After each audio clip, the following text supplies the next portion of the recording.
Listo, ¿qué tal? ¿Cómo están? Ahora sí, muy buenas noches, un saludo cordial, muchísimas gracias al Círculo de Abogados, así como también a cada uno de los participantes de este importante diplomado, ¿no?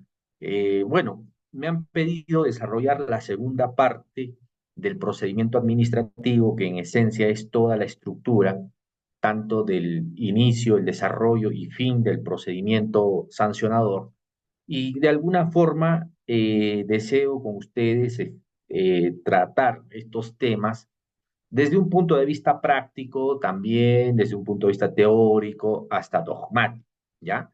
Eh, Les soy muy sincero, una lámina es suficiente para explicar cada una de estas etapas, pero tiene muchísimo contenido que seguramente vamos a tratar en el transcurso del día, ¿correcto? No sé si hay alguna duda, alguna precisión o algún comentario, alguna pregunta, algún tema de interés que quisieran que podamos abordar justamente para tratar este capítulo que nos han encargado, la parte segunda del procedimiento administrativo desde el inicio, desarrollo y fin del procedimiento. Si hay algún interés, quizás a algún tema que quisieran que profundicemos y podamos absolver. Bueno, como siempre es importante también conocer las expectativas, porque sobre ella los profesores empezamos a alinear nuestra cátedra, ¿no? Aprovecho un poco mientras se van incorporando. ¿No se escucha bien el audio, me dicen? Hola, hola, ¿no se escucha? A ver, confírmeme, por favor, confírmeme.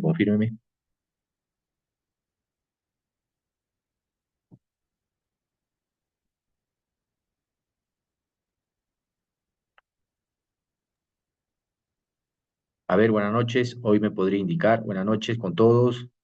Por favor, corregir el audio fuerte y claro. Sí, bueno, notificación, ejecución de sanción de suspensión y sus alcances. Ok, ok, vamos a hablar también sobre las notificaciones. Sí se escucha. Genial.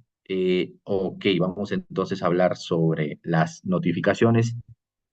Ok, ok, muchísimas gracias. Listo, entonces, ¿qué más? A ver, ¿qué más quisieran que tratemos? Ya, a ver, también lo que es la sanción, también vamos a hablar la suspensión, tanto cuando se suspende en segunda instancia, cuando tiene un carácter diferido. ¿Algo más que desean conocer, por favor?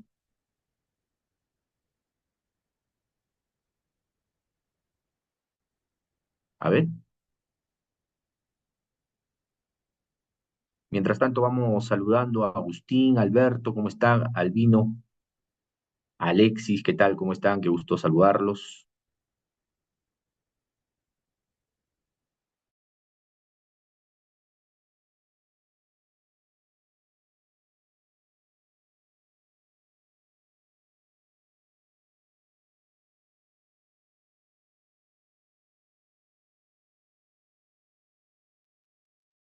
¿Listos? Muy bien, continuemos entonces. ¿Ya? Continuemos entonces con el desarrollo. Voy a hacer la presentación de la diapositiva.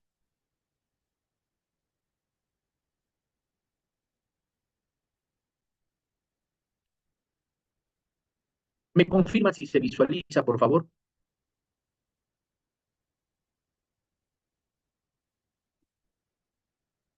Ah, ya, la intervención del Ministerio Público en un acto administrativo, interesante.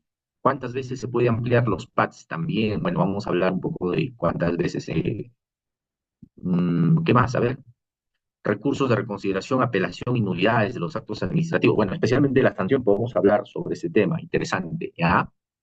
Ok, hay varios temas, miren. En verdad va a estar nutrida el día de hoy la jornada, pero algo más quizás para poder dar énfasis.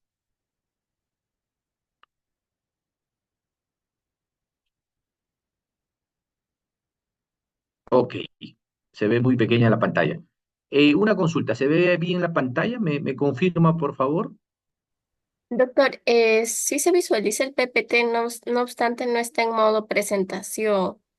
A ver, vamos a ver otra vez. Me va confirmando si lo pongo en presentación, por favor. Ahora, Ahora sí, doctor, sí se visualiza.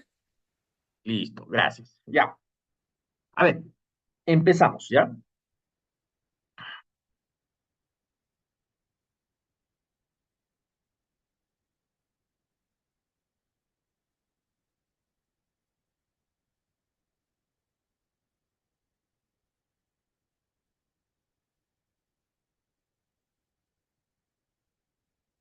Listo, acá voy a utilizar un punterito, un puntero láser, ¿ya? Para poder ubicarnos. Bien, mis queridos amigos, ¿no? A continuación, ustedes tienen todo un esquema de un procedimiento administrativo de tipo sancionador, donde vamos a abordar cada una de sus etapas, pero sobre todo el desarrollo, ¿no? La etapa intermedia y además la etapa final o el término de estos procedimientos sancionadores, ¿ya? A ver, vamos todos primero a ubicarnos en esta parte que se denomina resolución de inicio, ¿ya? Resolución de inicio. Todos nos ubicamos en este cuadradito. ¿Qué es lo que tenemos que decir sobre la resolución de inicio? Tres cosas importantes. Para que pueda activarse un procedimiento sancionador, esta normalmente se genera a través de una resolución de inicio. La pregunta es, ¿esta tiene un carácter de acto administrativo o acto de administración interna? Primera pregunta. Las resoluciones de inicio, que son los que gatillan, los que impulsan un procedimiento administrativo, ¿tienen el carácter de acto administrativo o acto de administración interna? ¿Qué opinan? A ver, lo, los leo. Acto administrativo, muy bien. Muy bien, Sonia. ¿Alguien más? Acto administrativo, ok. Muchísimas gracias. Hasta aquí, una pausa. Y si es un acto administrativo, la siguiente pregunta es, por lo tanto, es impugnable. ¿Cuál sería el medio impugnatorio que usted aplicaría a una resolución de inicio, tomando en consideración que me dice que tiene la naturaleza de acto administrativo? Los leo. A ver. Ok, perfecto. O sea, todos están coincidiendo que la resolución de inicio es un acto administrativo. Pero ahora les pregunto, si es así, ¿está sujeto o no a impugnación? No, los descargos no. Ya, Patricia nos dice reconsideración. Guillermo, una cosa distinta es los descargos y otra muy distinta es los medios impugnatorios que puedes aplicar en relación a la resolución de inicio. Patricia dice reconsideración. Eh, Sumner, Summer nos dice apelación. HP nos dice reconsideración o apelación. Ángela, algo interesante, no está sujeto a ningún tipo de apelación ni reconsideración. Ahora Valentina nos dice que no es un acto administrativo. Miren ustedes, o sea, una sola pregunta, miren lo que genera. Puntos de vista diferentes, respuestas distintas, apreciaciones y posiciones distintas. Eh, Ángela Ríos nos dice podría ser un acto de administración. O sea, ahora nos dice que es Ángela nos dice que podría ser un acto de administración interna. Bien, entonces vamos a, es ir, bueno, Edgar ya es firme y nos dice es irrecurrible. O sea, no se puede interponer ningún medio impugnatorio. Veamos entonces cómo ha resuelto la jurisprudencia administrativa y qué es lo que dice también la ley del procedimiento administrativo general en relación a la resolución de inicio. ¿Ya? Bien. A ver, respecto a los alcances y efectos de una resolución de inicio, es importante tomar en consideración un precedente que ha emitido el Tribunal del Servicio Civil en torno a las características de este acto administrativo. Y además es importante tomar en consideración una sentencia emitida por el Tribunal Constitucional, caso Tineo Cabrera versus Congreso General de la República, Congreso de la República, respecto a la resolución de inicio. ¿Ya? ¿Qué es lo que dice el Tribunal del Servicio Civil en torno a la resolución de inicio? Veamos. Nos dice puntualmente que toda resolución de inicio es un acto administrativo, pero no cualquier acto administrativo, porque existe una clasificación. Actos administrativos que deciden el fondo de la causa o el fondo del asunto, o en su defecto, actos administrativos de mero trámite. El precedente del Tribunal del Servicio Civil sobre el particular dice que la resolución de inicio sí es un acto administrativo, pero está dentro de las características de mero trámite. Y como está dentro de estas características, es inimpugnable. Por lo tanto, ante una resolución de inicio, en cualquier tipo de procedimiento, no solo el disciplinario, sino el procedimiento administrativo que pueda darse en el ámbito minero, en el ámbito del consumidor, en el ámbito de la responsabilidad funcional, en el ámbito de transporte, en cualquiera, es inimpugnable. Y si te dice que es inimpugnable, no puedes tú recurrir a ningún medio de impugnación que está previsto en la 2744. ¿Cuáles son estos medios que están reconocidos como tal? Muy bien, ustedes han señalado que es la reconsideración, por un lado. Por otro lado, también es la apelación. Profesor, ¿la nulidad puedo yo interponer una nulidad ante la resolución de inicio? A ver, la nulidad es una impugnación de pleno derecho. Normalmente se interpone cuando tú apelas un acto administrativo que decide el fondo del asunto. Como estamos señalando, las resoluciones de inicio no resuelven el fondo del asunto, o sea, son de mero trámite. Por ese motivo es que sus efectos son inimpugnables. ¿Ya? Esto es lo que ha dicho el Tribunal del Servicio Civil en relación a la resolución de inicio. ¿Qué es lo que ha dicho el Tribunal Constitucional en torno a una resolución de inicio? El Tribunal Constitucional no tanto se pronuncia si es o no un acto administrativo, si es o no impugnable o no, sino que se pronuncia sobre las partes que debe tener una resolución de inicio de manera obligatoria. Es más, los considera de manera, o sea, los considera eh, de carácter vinculante tres aspectos. En principio, debe haber una descripción, dice el Tribunal Constitucional, ordenada, clara y coherente de los hechos. Primera condición. Segunda condición, dice el tribunal, que debe haber una adecuada subsunción típica en relación a la imputación que se quiere hacer a una persona natural o a una persona jurídica. Y la tercera, que es quizá una decisión que a partir de ese momento empezó a transformarse en toda la tramitación de un procedimiento sancionado, es la correcta identificación de las autoridades que participan en un procedimiento. ¿Quién hace las veces de instructor y quién hace las veces de sancionador? Desde esta sentencia que reitero, marca una pauta en lo que es el reconocimiento del derecho del derecho a la comunicación adecuada y detallada de un procedimiento administrativo, donde te pide tres cosas fundamentales: descripción ordenada y detallada de los hechos, subsunción típica, donde tienes que adecuar la conducta típica y también proyectar cuál es la sanción que se podría imponer, y lo más importante, la identificación de las autoridades de un procedimiento sancionado. ¿Se dan cuenta?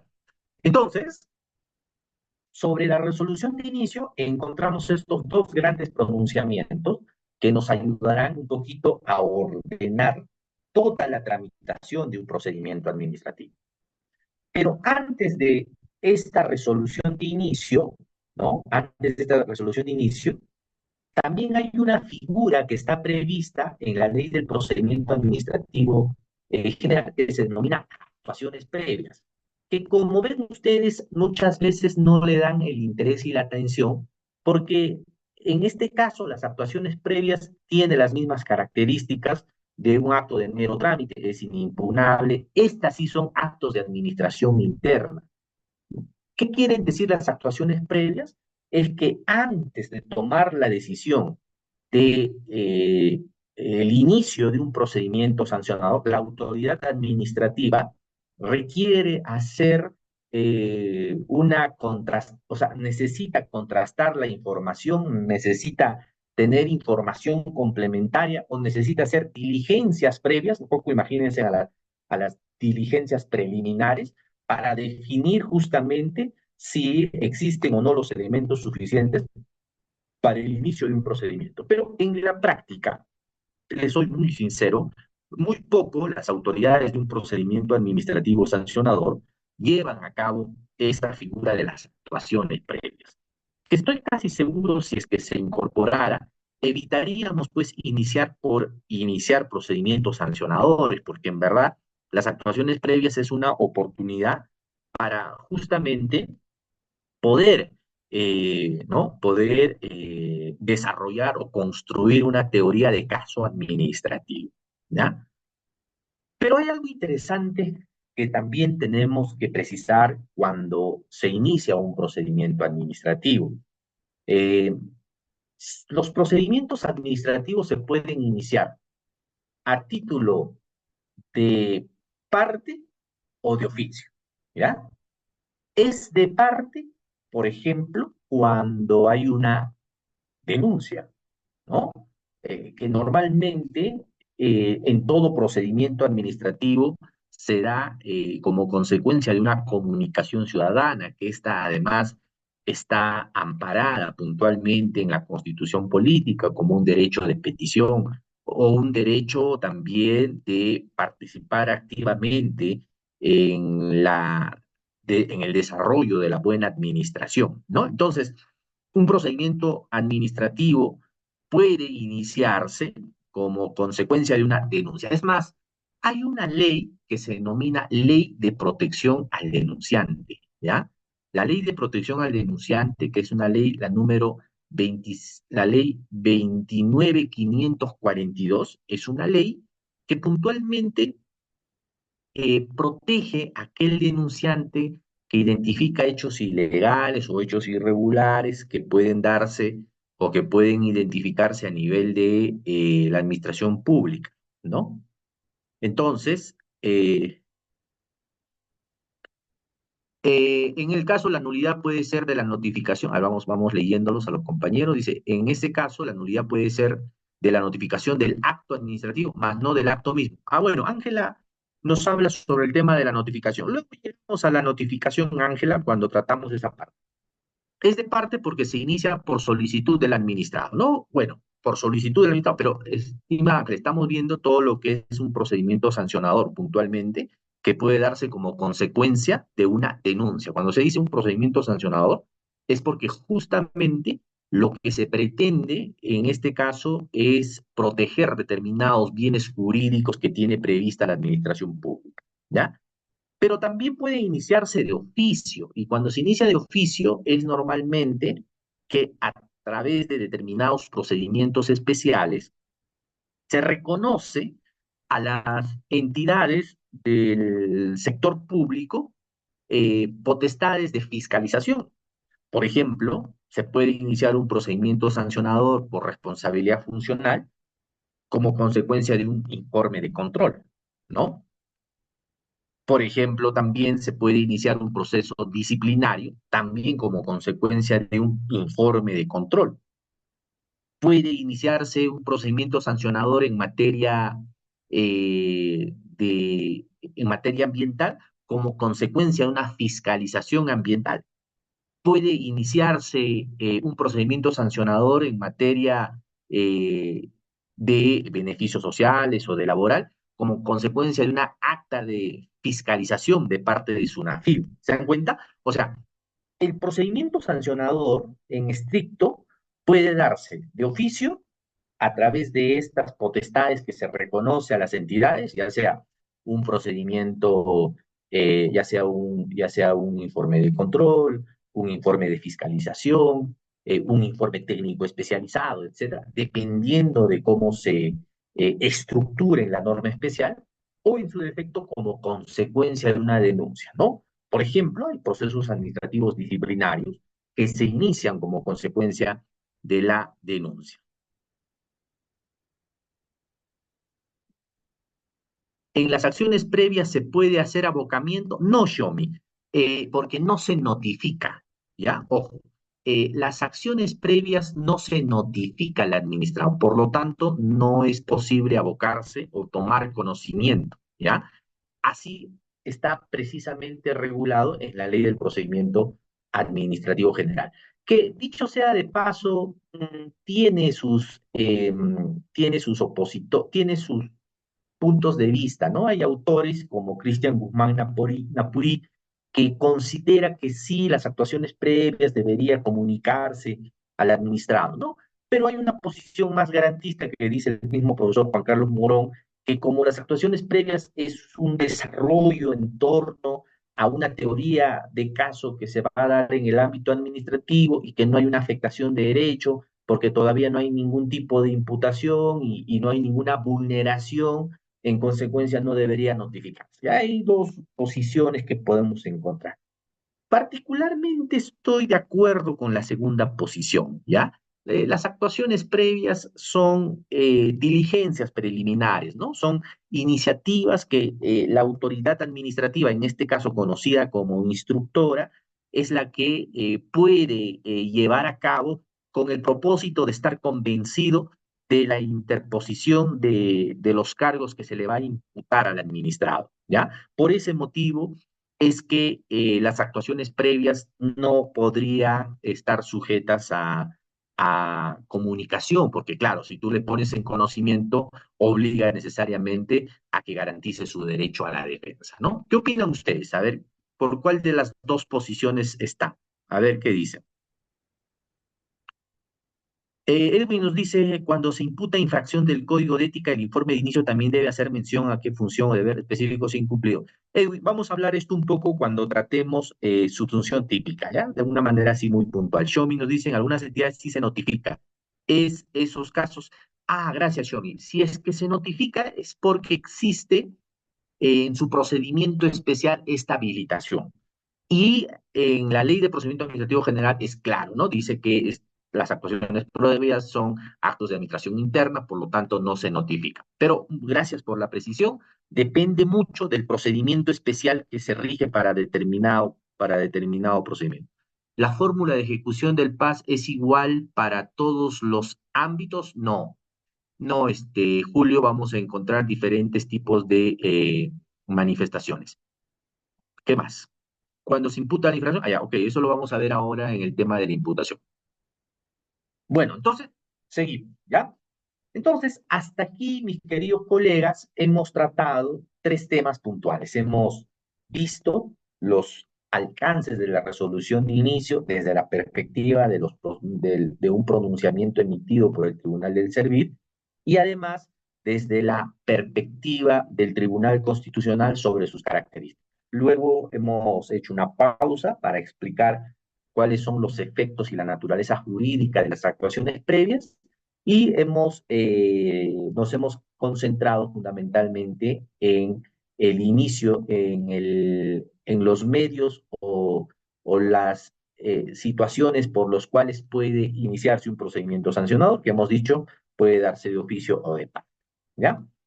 Entonces, volvemos a la parte de la resolución de inicio del procedimiento. Veamos entonces cómo se ve este tema. Un minuto.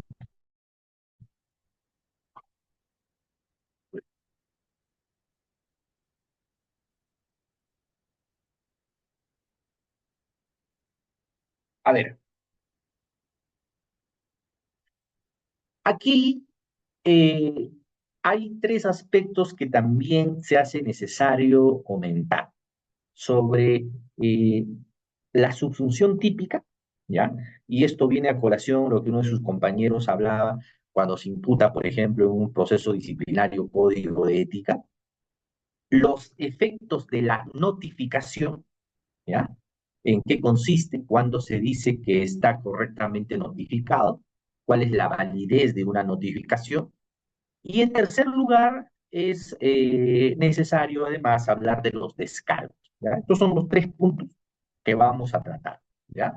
La subsunción típica, los efectos de la notificación y hablar de los descargos. Veamos entonces la primera.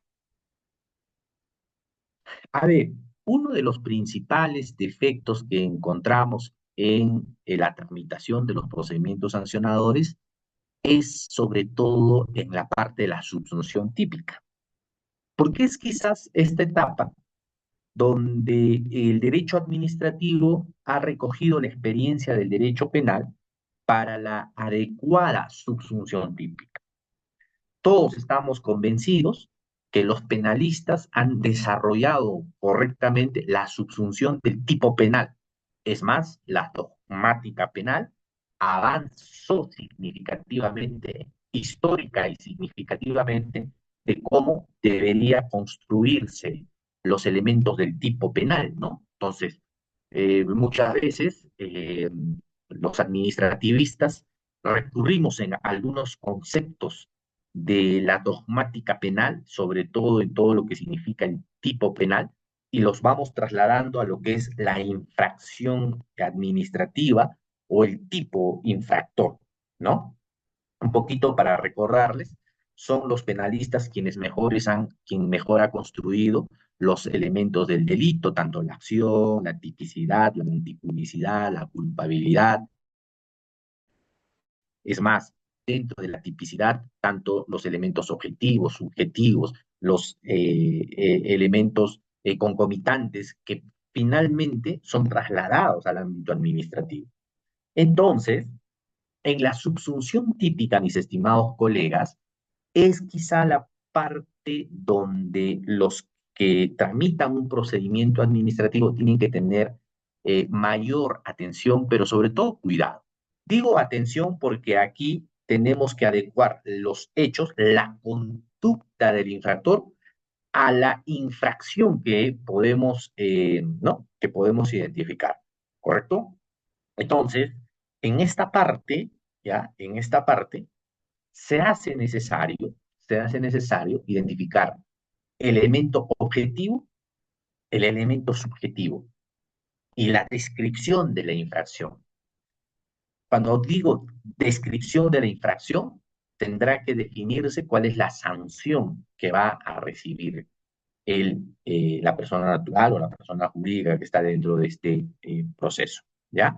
Entonces, un poco para resumir, el tema de la subsunción típica obliga necesariamente a que exista una identificación de los elementos, tanto objetivos como subjetivos, y la adecuación de la infracción administrativa a los hechos que se han producido. Vamos entonces a cosas concretas. Por ejemplo, si un administrado en un proceso disciplinario, tomando como referencia el ejemplo que uno de sus compañeros hacía mención, eh, no presenta su declaración jurada de conflicto de intereses, ¿ya? Ustedes saben que todos los funcionarios y servidores públicos están en la obligación de presentar su declaración jurada de conflicto de intereses. Su incumplimiento genera un procedimiento disciplinario, así se establece en la ley. Entonces, el secretario técnico recibe un reporte del responsable de administración, del responsable de recursos humanos, donde le da una relación de más de 50 servidores y funcionarios que han omitido su declaración de conflicto de intereses. Entonces, le inicia un procedimiento disciplinario a 50 personas aplicando el Código de Ética de la Función Pública, que es el deber de responsabilidad, ¿no? Y el deber de honestidad también. Entonces hace la subsunción, ¿no? El deber de responsabilidad significa el cumplimiento de las normas, las directivas, ¿no? Y además, en su condición de funcionario, obliga que sea transparente en la rendición de cuentas. Y con ese principio que se denomina deber de responsabilidad, le inicia un procedimiento disciplinario. Y al final termina con una imposición de una sanción. De acuerdo a lo que dice lo que es en materia disciplinaria, si te inician con código de ética, en mínimo te tienen que dar una suspensión no menor de uno ni mayor de 365 días. Y como consecuencia de no haber presentado tu declaración jurada por conflicto de intereses, te interponen una suspensión de 5 días sin goce de haber. ¿Qué tal? ¿Qué opinan ustedes en relación a ese tipo de procedimiento? ¿Es aceptable utilizar el código de ética en la función pública? ¿Qué opinan?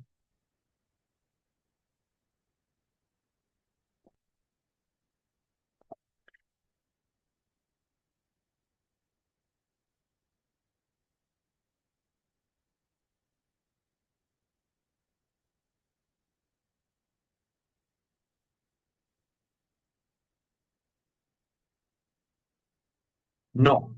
¿Por qué, Bernardo? A ver, vamos un poco discutiendo.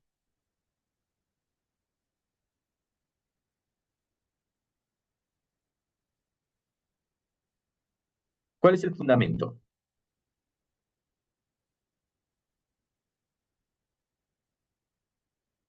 Hola, hola, ya. Bernardo, a ver si fueran tan amables poder habilitarles, por favor, para generar participación.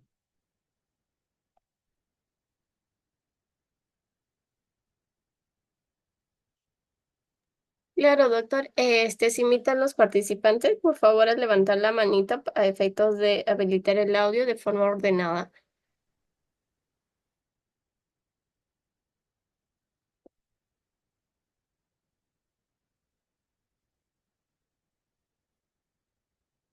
A ver, el caso está planteado. Vuelvo a configurarla, ¿ya? Y quiero su participación. Ok, Bernardo, ¿ya? Entonces, tú eres secretario técnico de procesos disciplinarios. El jefe de recursos humanos te comunica que 50 funcionarios y servidores públicos de tu entidad no han presentado su declaración jurada de conflicto de intereses. La ley dice que el incumplimiento de la presentación de la declaración jurada de conflicto de intereses conlleva un procedimiento disciplinario. Entonces, como secretario técnico, sí, ¿me escucha? Sí, lo escucho, doctor. Ya, y entonces, como secretario técnico, tú inicias el procedimiento utilizando código de ética. La pregunta ¿es correcto utilizar las normas del código de ética para esta infracción? ¿O es que debería archivarse? ¿O es que debería utilizarse otra infracción? ¿Y cuál sería? Adelante, ¿verdad? Yo considero, doctor, de que debería ser la ley del servicio civil, el artículo 85, no recuerdo en qué inciso está, La el CUP. artículo 057. Ok, ¿Aló? ok, ok, Bernardo. Le digo de que yo considero que debería ser de acuerdo a la ley 30057, no el Código de Ética de la Función Pública. Perfecto, Bernardo.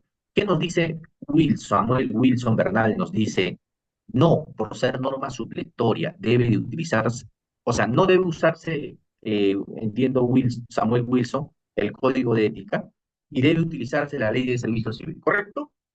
Muy bien. Entonces, tanto Bernardo como Samuel Wilson coinciden que no debe usarse el código de ética, sino la ley del servicio civil. Yo les pido, por favor, ahora mismo, ¿cuál sería la falta disciplinaria que habrían incurrido estos funcionarios al no haber presentado su declaración jurada de conflicto de intereses? Les doy unos 5 minutitos, por favor, para que todos pongámonos a trabajar. De esa manera vamos a aprender y vamos a trabajar muchísimo en la parte de la subsunción típica. ¿Ya? 5 minutos. A ver, ya. Negligencia, ya. A ver, vamos pensando. Si es negligencia indelso, por favor, te pido que hagas la subsunción típica del caso que hemos señalado. Ya, Aire, vuelvo a poner el caso. Atención, por favor. Si no estamos todos conectados, en verdad la clase no tiene mucho sentido, ¿no? La virtualidad es que si estamos presentes, vamos a captar, pero si en verdad estamos haciendo dos o tres cosas, en verdad, le soy muy sincero, no va a ser muy productivo. O sea, solo la virtualidad es efectiva cuando participamos todos, ¿ya? Y estamos atentos. Porque esta modalidad de clase lamentablemente te permite hacer hasta tres, hasta cuatro cosas a la vez. Le soy muy sincero. Por eso que yo soy muy partidario de la presencialidad. Es más, en estos últimos tiempos dicto más clases presenciales porque permite participar, los miro, actuamos, discutimos, hacemos pausas, pero bueno, la virtualidad también tiene sus ventajas. Entonces, y la ventaja es que desde la comodidad de sus casas o donde están, podemos participar, ¿ya? Vuelvo a repetir, ¿les parece? ¿Todos atentos? A ver, todos estamos atentos, voy a repetir el caso. Ok, correcto. Si todos estamos atentos, entonces vamos a participar. El caso es el siguiente. Usted tiene la condición de secretario técnico de procesos disciplinarios de su entidad. El jefe de recursos humanos le comunica que 50 funcionarios de su municipalidad no han presentado su declaración jurada de conflicto de intereses. En consecuencia, la pregunta es, tiene que usted recomendar el inicio de un proceso disciplinario. La pregunta es, ¿cuál sería la falta disciplinaria que habrían incumplido? Les había comentado en un primer momento que si es que se utilizaba el código de ética de la función pública, se aplicaba el principio de responsabilidad. Sin embargo, algunos de sus compañeros dicen que no se puede aplicar el código de ética porque es supletorio, sino la ley del servicio civil. Siendo así, ¿cuál es la falta disciplinaria que habría infringido estos 50 funcionarios por no presentar su declaración jurada de conflicto de intereses, donde transparentas los nombres de tus familiares, si tienes empresas o no tienes empresas, si es que eres parte o no de una asociación? ¿Cuál sería la falta disciplinaria? A ver, por favor, identifique. Uno de sus compañeros ya lanzó una, que es negligencia. No sé si están de acuerdo. A ver, 5 minutos.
Listo, a ver, vamos viendo cómo estamos resolviendo. A ver, veamos. Listo. A ver,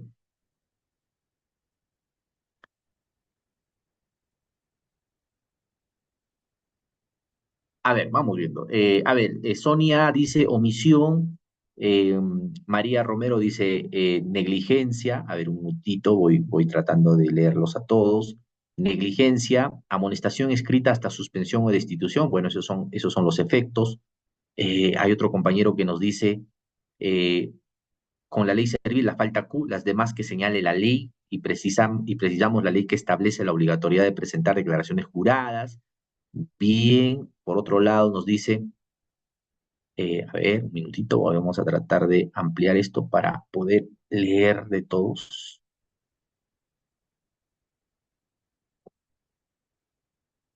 Ya, entonces, ¿qué más tenemos? Ángela Ríos dice, con la ley servir, la falta Q.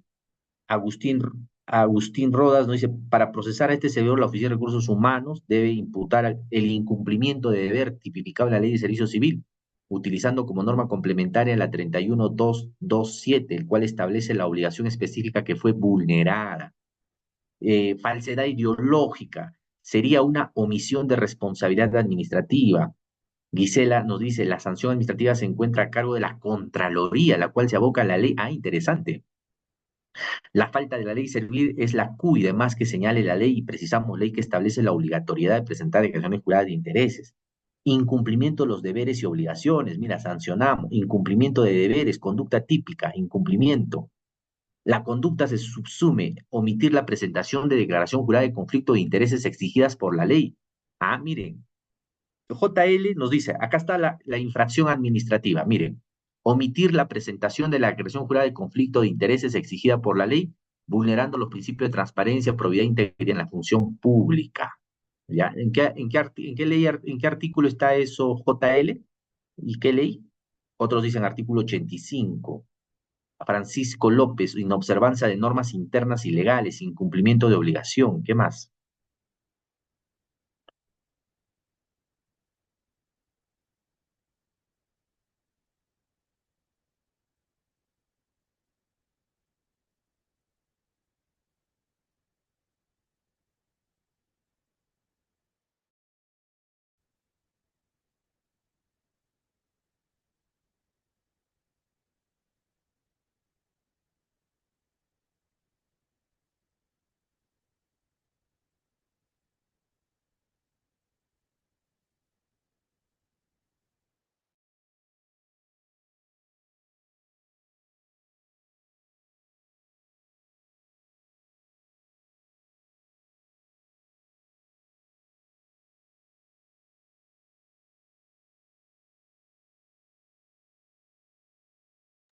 Doctor Víctor, ¿me logra escuchar?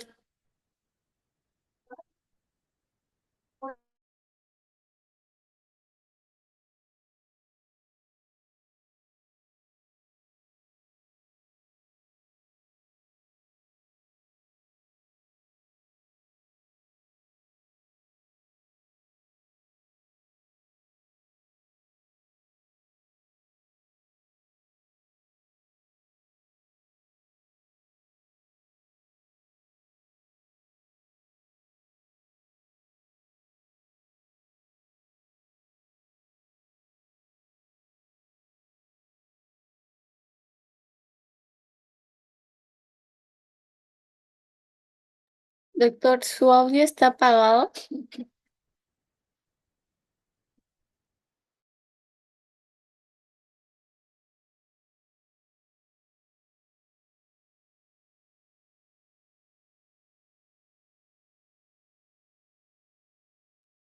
Ahora sí, gracias. Muchas gracias. Ok, entonces estuve revisando su intervención. Entonces, la mayoría señala que es incumplimiento de deber, algunos que es negligencia, otro es omisión en sus funciones, pero hay alguien que hizo referencia que esta infracción es una potestad sancionadora que tiene la Contraloría. Entonces, me permite hacer una diferencia. El caso que les había puesto es en torno a un proceso disciplinario.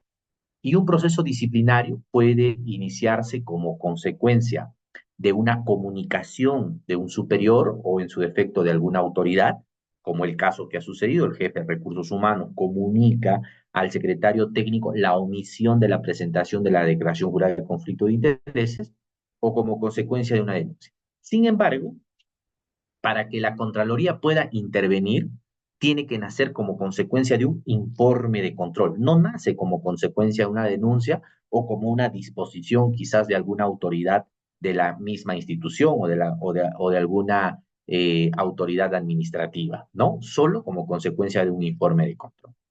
Por lo tanto, me parece interesante ese artículo que han identificado, donde la infracción administrativa está dentro del capítulo de la potestad sancionadora de la Contraloría. Que dicho sea de paso, con la sentencia del Tribunal Constitucional del año 2024, prácticamente esa infracción ha sido declarada inconstitucional. ¿Por qué? Porque no está dentro de la competencia que tiene la Contraloría. ¿Recuerdan? Recuerden ustedes que el año 2024 el Tribunal Constitucional dice que la Contraloría solo tiene potestad para sancionar en aspectos que estén relacionados a la legalidad del presupuesto y a la legalidad del endeudamiento público. O sea, todas las infracciones que tengan una relación a la legalidad presupuestal y la legalidad del endeudamiento público están dentro de su ámbito. Y la legalidad de la actuación del funcionario, eso pasa al par. Por lo tanto, todo su grupo de infracciones que está relacionado a estos temas de cumplimiento de deber, de responsabilidad, de rendición de cuentas, entre otras cosas, ¿quién los va a ver? Los va a ver él. Muy bien. Entonces, como cada uno de ustedes ha participado y les he pedido la infracción, nadie me ha identificado.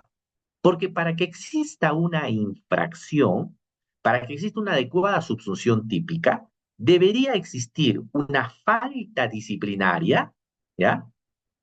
Así, informe de control realizado por la misma. Sí, efectivamente, Paco, o sea, tiene que ser un informe emitido por la misma Contraloría o sus órganos de control institucional. Así es, y lo considera falta grave. Pero esa infracción, estimado Paco, ha sido declarada inconstitucional por el TC el año 2024, ¿ya? Eso como precisión. Por eso que no hay una infracción en relación a este tema. O sea, el hecho de no presentar tu declaración jurada de conflicto de intereses no está tipificada, ¿ya? No está tipificada en una falta administrativa, en una falta disciplinaria. Por eso les he pedido, a ver, revisen la ley del servicio civil y ustedes señalen qué artículo, ¿no? Puntualmente dice el incumplimiento de la presentación de las declaraciones juradas de conflicto de intereses genera una falta. No van a encontrar. Ahora, ustedes hacen referencia a todas aquellas por incumplimiento de la ley o disposiciones administrativas. Eso ya es genérico, ya el servir ha señalado que cuando se recurre a esa infracción es solo para los que están dentro del régimen de la ley del servicio civil. No se equivoque, porque muchas veces utilizan una falta disciplinaria, dice, el incumplimiento de las normas y las disposiciones administrativas. Estas solo se aplica para los que están dentro del régimen de la ley de servicio civil. No se aplica para ningún otro régimen distinto a las que está establecida, ¿ya? Muy bien, a ver, ¿qué dice? Puede ser de un servicio de control concurrente, ya. Luis Díaz, ese es otro tema, ¿ya? El control concurrente es un acompañamiento que hace la Contraloría donde identifica situaciones adversas, especialmente en obras de infraestructura. Así como tal no dice. Claro, Ángela, como tal no dice, por supuesto. Entonces, si no dice, ¿estás habilitada a utilizar una infracción abierta? O sea, en consecuencia, como no encuentras una falta disciplinaria como tal, me voy a dar el gusto o voy a utilizar el código de ética, te pregunto. Claro, Gisela nos dice, entonces esa falta no se encuentra taxativamente prescrita por la norma. Claro, y si no está escrita en la norma, ¿qué afectación se identifica? ¿Qué vulneración habría? Legalidad, por supuesto. y tipicidad. Es decir, nadie te puede perseguir por una infracción que no esté prevista previamente, que esté publicada y que sea clara. Reglas de la tipicidad. Así es, Flor Cabanillas, la correcta tipificación. Pero ustedes dirán, pero profesor, efectivamente, esa falta tal como está no va a encontrar. Así vamos a encontrar muchas conductas de los administrados y no van a estar prescritas porque, como decía el profesor Alejandro Nieto, tendríamos que tener códigos y códigos para tipificar muchas conductas. Por eso es que residualmente algunos van al código de ética de la función pública, ¿ya? Pero ese es un grave riesgo. Ese es un grave riesgo. ¿Por qué? Porque el código de ética de la función pública también tiene que restringirse, porque con esto se cometen muchos abusos, porque cualquier conducta ya es vulneración a la responsabilidad, a la honestidad, vulneración a la neutralidad, o sea, es tan abierta que con eso se pueden caer muchos procesos.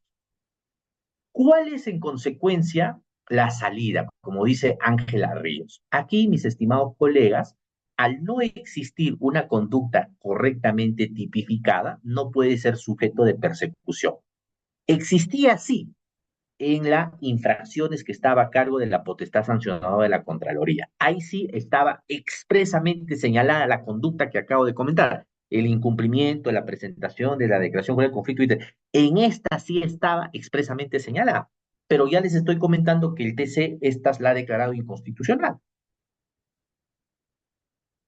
En consecuencia, ¿qué solución le damos?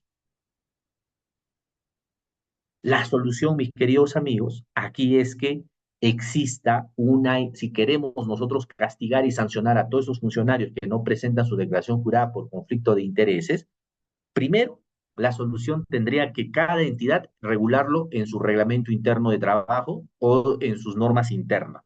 ¿Por qué? Deben considerarla además como faltas leves. Porque el hecho de que presentes tu declaración jurada de manera extemporánea o lo hagas después de un tiempo, subsanas esa infracción. Esa es la solución. ¿Ok? ¿Me escuchan? Hola, hola, ¿me escuchan?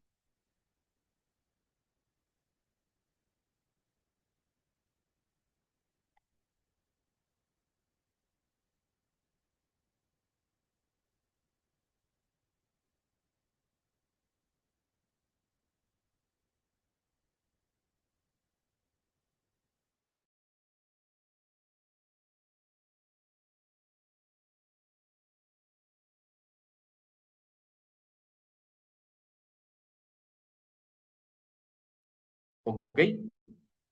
Muy bien. Entonces, mis queridos colegas, eh, entonces creo que va quedando claro, ¿ya? Cuando hablamos de la subsunción típica, como ven ustedes, es la parte más delicada y hay que darle mayor atención. Aquí sí se hace necesario recurrir a algunos conceptos propios de la dogmática penal, también de algunos precedentes que el mismo Tribunal Constitucional ha desarrollado en torno a los requisitos de la tipificación, ¿ya?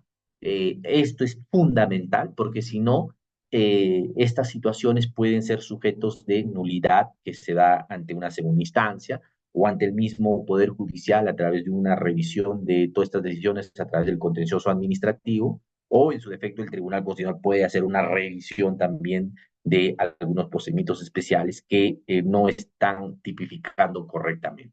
¿Ya? Bien, vamos a hacer una pausa, son 8:30, vamos a 10 minutitos para continuar, luego que tomamos nuestro cafecito, nos paremos y continuemos. Esta primera parte ha servido mucho para poder un poco entrar a la discusión de la importancia de la tipicidad de las infracciones administrativas y evitar utilizar infracciones que muchas veces pueden ser residuales o supletorias, pero cuando tú estás ante un procedimiento administrativo que va a traer como consecuencia inhabilitación, suspensión, interposición de multas, es una restricción de derechos. Entonces, hay que tener cuidado porque ya la tendencia que se está dando en el ámbito administrativo y constitucional es más rígida. ¿Ya? Bueno, pausa y volvemos.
Estimados participantes, en unos minutos el doctor va a retomar la clase. Como indicado, ha dado una pausa.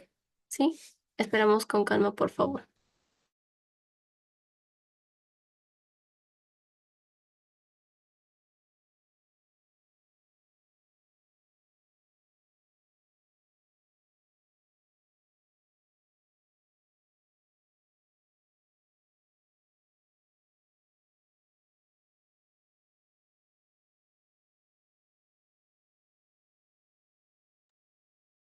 Listos, muchísimas gracias. A ver, entonces, algunos comentarios. Siempre que se tipifique la conducta omisiva, está correcto el audio. Doctor, pero el reglamento interno tiene que ir para que, a la par con la ley, si no está en la ley, ¿cómo se puede incorporar? Doctor, no se subsume en el artículo 98.3. La falta por omisión consiste en la ausencia de una acción que el ex servidor el servidor o ex servidor civil tenían la obligación de realizar, que estaba en condiciones de hacerlo. No hay audio, no hay audio. No se escucha ya. Ok, ok. No se observa ni se escucha, no se escucha. Ok. Sí, pues, y a veces no están atentos. Yo dije una pausa para recuperar energía, para tomar nuestro cafecito y cerrar ya con broche de oro esta parte, ¿ya? A ver, mis queridos colegas, un poco para poder ordenar. Como han podido ustedes observar, solo poniéndoles un caso ha generado muchísima controversia, también ha generado puntos de vista diferentes. Estos, de alguna manera, son justificables porque los procesos administrativos disciplinarios lamentablemente tienen poco tiempo de desarrollo y construcción de sus categorías, porque durante mucho tiempo hemos entendido que los procesos disciplinarios tienen un carácter objetivo, o sea, el mero incumplimiento de un deber generaba una sanción. Entonces, es normal que se den estas situaciones porque aún hay determinadas categorías que todavía no es comprendida por toda la administración pública. Y desde ese punto de vista, mis queridos colegas, tenemos que seguir la misma línea que ya el Tribunal Constitucional está sentando en torno al principio de legalidad y al principio de tipicidad, que entiendo ya lo han tratado o seguramente lo van a tratar, ¿no? Porque hay un capítulo dentro del diplomado que se estudia exclusivamente el principio de legalidad, tipicidad, culpabilidad. Lo único que he querido hacerles en la parte que me ha correspondido hablar sobre, miren, solo sobre el inicio de una resolución de inicio y sobre todo en la parte de la subsunción típica, cuánto nos ha llevado. Y veo todavía que existe dentro de todos los participantes, todavía no hay una convicción en relación al principio de tipicidad. Señores, ya el TC ha dejado zanjado. Si aquella conducta no está tipificada, no puede haber una persecución, no solo desde el punto de vista administrativo, mucho menos pues desde el punto de vista penal. No estemos forzando, utilizando normas supletorias o utilizando normas especiales para poder calzar una conducta. Si no existe una infracción como tal, en consecuencia, pues no hay ninguna posibilidad de iniciar proceso disciplinario. No hay elementos típicos. Si tienes que archivar el caso, simple. Repito, o sea, esta posición que estoy dando puede ser dura, pero así está la tendencia que se está manejando en el ámbito administrativo, ¿ya? Seguramente podemos ampliar, pero tengo que seguir avanzando, ¿ya? He sentado una posición, estoy casi seguro que ha generado quizás una mirada distinta, les ha cambiado una forma de ver, pero lo que voy expresando está sustentado sobre todo en las posiciones que nuestro organismo constitucional, que es el TC, viene disponiendo, y además la tendencia misma que está aplicando el mismo Tribunal del Servicio de Civil, que además tiene o viene generando un esfuerzo importante a través de algunos precedentes administrativos. ¿Ya? A ver, los leo. A ver, finalmente, vamos a ver ya para cerrar esta parte. Doctor, si el PAT se archiva por una mala tipicidad, ¿es posible que el servidor inicie algún procedimiento en contra de la Secretaría Técnica por mala imputación? A ver, en principio, las opiniones del secretario técnico no tienen carácter vinculante, ¿cierto? Desde esa perspectiva, si existe una mala tipificación, en consecuencia, no habría alguna responsabilidad del secretario técnico, porque además la ley puntualmente establece que al no ser autoridad de un proceso administrativo disciplinario, no tiene mayor responsabilidad que la de definir si inicia o no administrativo disciplinario. En verdad, los secretarios técnicos sí deberían ser responsables y deberían conocer algunas categorías del derecho administrativo, y estos no hay duda que servirán fundamentalmente para garantizar el debido proceso. ¿Ok?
Doctor, Ok. sí. Sí, ahora sí. Ok. Sí, sí, yo creo que no sé si es mía o es la de ustedes, pero bueno, por aquí yo veo que estoy normal. Algunos me dicen que está interrumpido. Bueno, ok, no sé si se escucha bien, por favor. Hola, hola. Sí, ¿no? Ok, perfecto. Sí, pues para algunos seguramente está mal la señal. Ok, miren, estimados colegas, entonces ya vamos cerrando. No sé si, ahora sí, por favor, para ya cerrar, no sé si hay algunas preguntas, algunos aspectos para poder absolver las dudas, ¿no? A ver, aperturamos, por favor, el uso de la palabra y creo que con eso podemos interactuar un poquito más ya en estos últimos minutos que nos quedan. ¿Listo? Atentos, por favor, levanten la mano los que quieren preguntar, participar, poner sus casos. ¿Qué les ha parecido el caso que les he planteado? ¿Están de acuerdo o no? ¿Cómo ustedes resolverían? Libia dice, y destituyen a un servidor por su posición. Claro, Libia, por eso señalo, ¿no? Hoy tenemos que ser más responsables al momento de tramitar un proceso disciplinario, y los que son autoridades, en este caso, tienen que tener en consideración las tendencias que se vienen emitiendo, las tendencias que se vienen desarrollando en materia disciplinaria y sancionadora. Como usted muy bien dice, a veces destituyen a un servidor por suposiciones. Esas decisiones no solo debilitan la institucionalidad, sino sobre todo deslegitiman a la administración pública, pero puntualmente a los procesos disciplinarios. ¿Ya? Ok, a ver, preguntas, dudas, por favor. No sé si alguien tiene algo que preguntar. A ver, los escuchamos.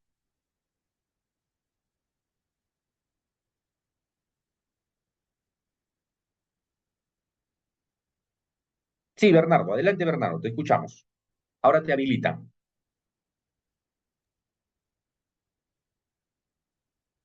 Adelante, Bernardo. ¿Y cuál sería la correcta tipificación infractora? Es uno, dos, muchas veces, por la mala precalificación del secretario técnico, va a quedar mal ante su jefe, porque no le va a perder credibilidad, no le va a tener confianza para que precalifique una sanción. Ok. Bernardo, al no existir una infracción administrativa, por lo tanto, corresponde declarar no al lugar el inicio de un proceso disciplinario. En principio, tú no puedes forzar la tipificación con normas abiertas, genéricas o supletorias. Esta no está permitido en el ámbito disciplinario porque esta restringe derechos, como por ejemplo el derecho a la estabilidad laboral, al inhabilitarte o al suspender, ¿ya? Primer punto. Segundo punto, lo siento, pues si es que no hay una infracción, mi jefe tendrá que comprender de que estas conductas no pueden ser perseguidas, ya no es mi responsabilidad. el derecho disciplinario o todo procedimiento administrativo sancionador no se ha creado para perseguir, no se ha creado para imponer sanciones, para recuperar multas. Lamentablemente hemos equivocado de rumbo y creemos que con el sancionador podemos recaudar más dinero, podemos expulsar a determinados sujetos dentro de la administración, podemos aplicar la ley con toda la fuerza. Entonces, esos temas, mis queridos colegas, hay que empezar a superarlo, porque ya es momento de empezar a crear reglas claras, predecibles y sobre todo, si hay que sancionar, hay que hacerlo sí con la firmeza, pero sin pues ampliar o hacer cosas que al final pueden ser declaradas nulas, ¿no? A ver, le vamos a pedir le damos el uso de la palabra HP. HP, ¿cuál es tu nombre, por favor? No sé si nos podrías comentar. Buenas noches, doctor, colegas. Sí, Mi nombre sí. es Jax. Ah, Jax, ¿qué tal, Jax? Qué gusto. Eh, Sí, adelante. bueno, doctor, para que si puede precisar, ¿no? O sea, yo tengo esta confusión porque en la entidad siempre abren PAD y justamente por ese tipo de falta de funcionarios que no hacen su declaración jurada, invocando, bueno, negligencia o subsumiéndole también en omisión, por omisión, ¿no? De, de hacer un acto, ¿no? Que, entonces, el secretario técnico lo subsume porque dice no ha infringido, por decir, el reglamento de la ley del servicio civil. El artículo, como le había puesto el 98.3 que dice omisión o estaba en la posibilidad o ha omitido pues hacer una acción y esa acción es lo que señala la ley, que obliga a los funcionarios en dar ¿no? A accionar en dar una declaración jurada, pues. Entonces, ellos se subsume así y muchas veces, o sea, mm, se ha abierto durante varios periodos, a distintos funcionarios, ese tipo de procedimiento, ¿no? Pero la han subsumido en esas normas. Entonces, porque está vulnerando ese artículo y ese artículo está diciendo, pues, omitir acciones. Estabas en la posibilidad, estabas en la obligación de hacer. ¿Y cuál era tu obligación o dónde estaba esa obligación? En la ley misma que dice, ¿no? La ley 31.000, no recuerdo ahorita exacto. Ahí, entonces, Sí, a ver, HP. toma. A ver, veamos. Esta conducta no es una conducta omisiva, sino es una conducta activa, de acción, de hacer, ¿no?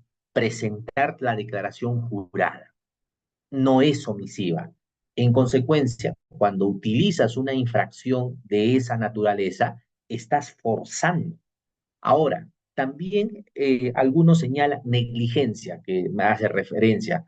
A ver, ¿qué tipo de negligencia podríamos encontrar aquí? Es más, ya el servir ha definido que para que se impute la negligencia tiene que haber definido claramente las funciones. En segundo lugar, tiene que determinarse el aspecto subjetivo, si hubo conocimiento, si hubo desconocimiento de los actos. Entonces, tampoco se presenta la figura de negligencia.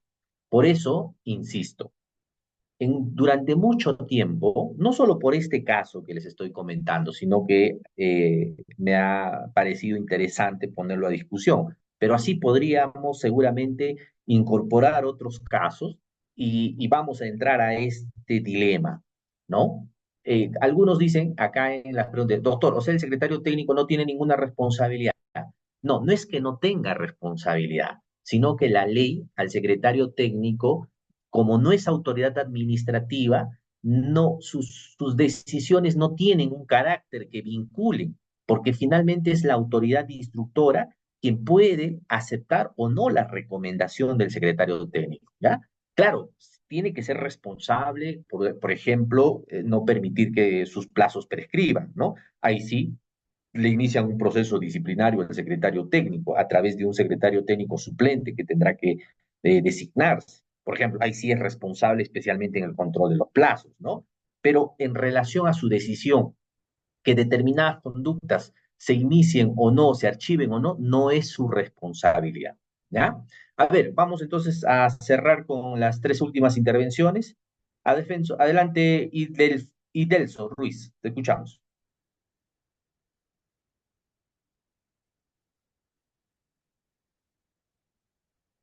Sí, adelante, por favor, Aidelso.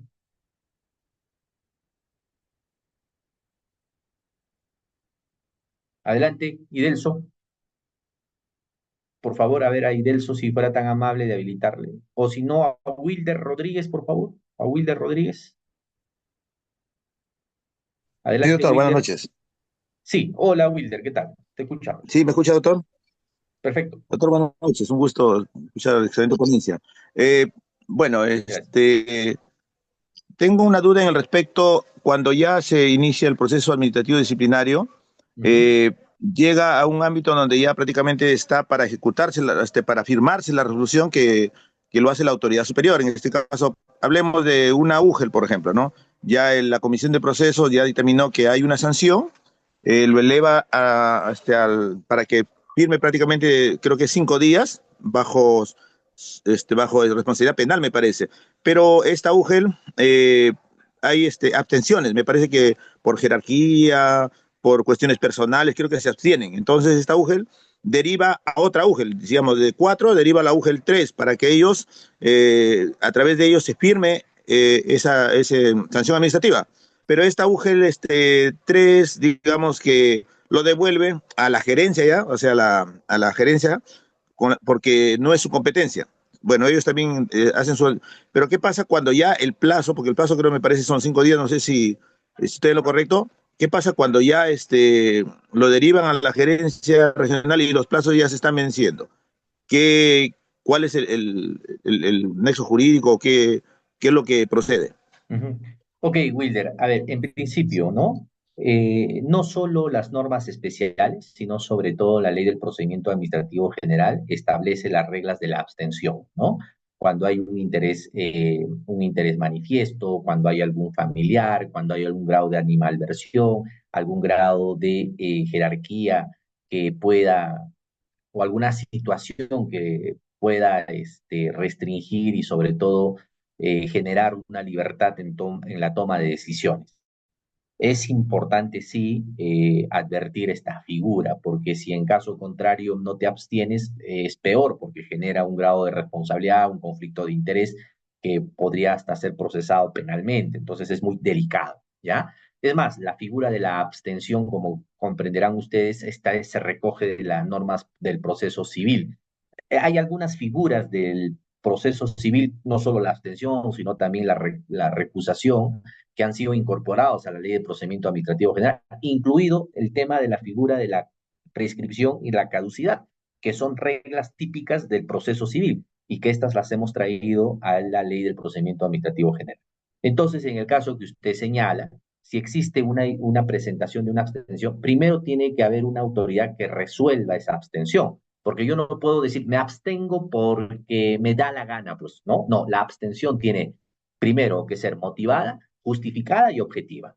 Si es que no cumple con estos tres requisitos, no se podría aceptar la abstención y en consecuencia, que normalmente puede ser el gerente general, el gerente de recursos humanos, o sea, la autoridad superior, tiene que evaluar las abstenciones. No por el solo hecho de decir que me abstengo, se da ya aceptada. Tiene que haber un pronunciamiento en relación a la abstención, porque si no, imagínense, pues todo el mundo se abstiene y al final no resuelve el fondo del asunto, ¿ya? Entonces, ese es un primer aspecto que hay que considerar. En segundo lugar, si en ese transcurrir de dimes y diretes, de resolver o no resolver, ha prescrito o ha caducado, dependiendo de la figura, recaerá la responsabilidad en la autoridad que tiene todavía aún vigente los efectos del acto por emitir. Por lo tanto, serán los responsables de rendir cuentas ante las instancias respectivas respecto a la prescripción. Muy bien, a ver, Redmi, te escuchamos. Adelante. Hola, Redmi.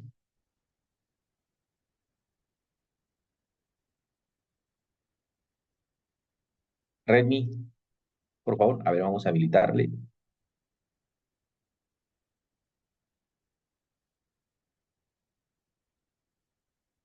Adelante, Redmi. Hoy, y Delso creo sigue levantado su mano. Sí, doctor, buenas noches. Sí, hola Idelso, ¿qué tal? Qué gusto saludarte, adelante. ¿Cómo está, doctor? En primer lugar, para felicitarle por la excelente ponencia que nos está brindando en esta noche. Respecto al caso concreto, sí, en realidad nos ha dado una luz muy buena en referir de que en varias entidades del Estado efectivamente sí están persiguiendo a los funcionarios, tanto a los gerentes, obviamente, porque es su función de notificar a los funcionarios para que realicen su declaración jurada de intereses, otras declaraciones también. Sin embargo, esta noche, doctor, como comentario, y por eso le felicito, porque siempre los secretarios técnicos, a veces por temas de gestión, por temas de política, ¿qué es lo que ven? Solo ven la supuesta falta y empiezan a aperturar proceso administrativo disciplinario. Y ahora sí, doctor, en este tema sí, la tipificación, que es lo más importante para que el secretario técnico obviamente tenga un PAT bien determinado y por lo menos llegue a una buena alternativa, a un buen horizonte, ¿correcto? Porque siempre en la vida cotidiana, donde nosotros a veces no somos secretarios técnicos, pero formamos parte del órgano instructor o órgano sancionador, entonces nos viene un expediente que está con muchos vicios. Es por eso que también llega a que los procesos se archiven o cuando llegan al servir se declaren la nulidad y posteriormente existen responsabilidades administrativas para los órganos, para las autoridades del PAC. Entonces, doctor, a manera de comentario, sí, por ejemplo, en otras entidades también, a veces no saben diferenciar cuándo es un ex servidor público o cuándo es un servidor público. ¿Cuándo comete la falta un ex servidor público? Porque la mayoría, porque ya no trabajan ahí, dice, ¿sabes qué? Es un ex servidor público, hizo tal o cual falta y aperturan proceso administrativo. Es una manera de comentario, doctor. Felicitaciones, muchas gracias porque nos ha dado una idea muy clara respecto al caso concreto. Gracias. Muchísimas gracias a ti, Delson, por tus comentarios. Me permite de alguna manera aclarar la importancia de conocer estas categorías que, repito, no son nuevas, ¿no? El problema es que nos hemos acostumbrado a procesar, no solo en el ámbito disciplinario, sino también en otros ámbitos de la potestad sancionadora que tiene el Estado, bajo una lógica de una responsabilidad objetiva, bajo una lógica sumaria, donde muchas veces olvidamos que hay un funcionario que tiene derechos, que tiene un proyecto de vida y que tenemos una perspectiva más finalista que garantista. Entonces, esta tendencia felizmente va cambiando ya por los pronunciamientos no solo que se dan en el ámbito, no solo, fíjense, en el ámbito del Tribunal Constitucional, sino la misma Corte Interamericana de Derechos Humanos en dos sentencias que son efectivamente vinculantes para el Estado peruano, el caso Gustavo Petro versus Colombia o el caso relacionado a un exgobernador del estado de Miranda de Venezuela, que además genera estas teorías que el día de hoy estoy compartiendo con ustedes, la teoría del jus puniendi único del Estado, aplicado no solo en el ámbito penal, sino también en el ámbito disciplinario, ¿no? Eh, entonces, eso es lo que quiero resaltar en esta oportunidad, que hemos avanzado significativamente y por eso las autoridades, tanto instructoras, sancionadoras, no solo en un proceso disciplinario, sino en otros, tienen que tener muchísimo cuidado al momento de definir el inicio y así como también al momento de imponer la sanción, ¿ya? Bueno, mis queridos colegas, yo en verdad les agradezco muchísimo. Tengo algunas preguntas. A ver, voy a cerrar ya a ver, un compañero, Rafael, nos dice, doctor, ¿nos puede explicar la diferencia entre el PAS de la Contraloría y el PAD y hacer referencia al derecho colombiano? A ver, puntual, ¿no? El PAD es una potestad disciplinaria que tiene la entidad para justamente proteger sus propios valores, sus propios principios. Su principal base jurídica está en la misma ley del servicio civil, donde hay un secretario técnico que es el que finalmente recomienda el inicio de un proceso disciplinario y dependiendo de la sanción se constituyen las autoridades. Y el PAS de la Contraloría viene a ser en estricto una facultad que tiene este ente en la medida que nace como consecuencia de sus propios informes, es decir, de sus propias auditorías y de sus propias actividades de control. El modelo colombiano, claro, ha uniformizado, y esto está a cargo de la Procuraduría General. Ellos ven el disciplinario de jueces, de fiscales, de funcionarios, ¿no? Tiene un esquema que quizás sería interesante revisarlo para tomar alguna referencia si queremos hacer alguna reforma en materia disciplinaria. Ok, mis queridos amigos, no sé si me escuchan, si no ya damos por concluido la participación de cada uno de ustedes y la mía. Bien, nota sí le escuchamos y le agradecemos por acompañarnos en esta sesión académica, doctor. Círculo de Abogados, muy agradecido y esperamos contar con su participación en la siguiente sesión si aún tiene programado o en otros eventos que Círculos de Abogados programen. Muchas gracias nuevamente, doctor. Buenas noches. Gracias a todos, cuídense.